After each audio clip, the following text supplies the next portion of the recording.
Good morning. Happy Monday, June 8th, 2020. This is the last Monday of the school year. Live it up. Here is our meme of the day. Eating all the ice cream this year. Don't even need to feel bad.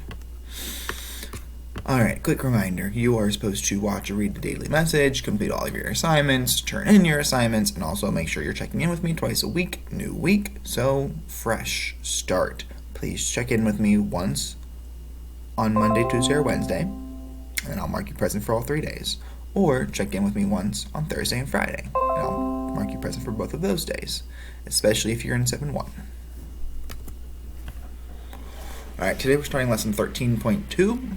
This is the second to last lesson. It's called Theoretical Probability of Compound Events.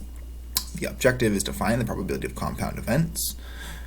Compound events just means that more than one thing's happening at a time. So maybe you're flipping a coin and spinning a spinner. Something like that. And you have to find the probability of both things happening at the same time, if that makes sense.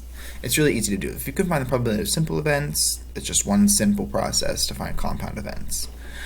So your work for today is to watch this video, complete the lesson 13.2 warm-up, watch the 13.2 video, and then complete the lesson 13.2 independent practice problems. If you want to go ahead and do the extra ticket and be done and turn it all in now, that's great. If you want to wait and go back over tomorrow, that's fine.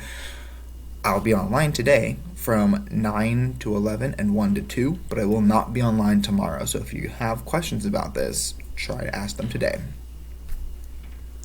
Hopefully I'll be seeing most of you tomorrow at school to pick up your laptops. Be safe, have fun.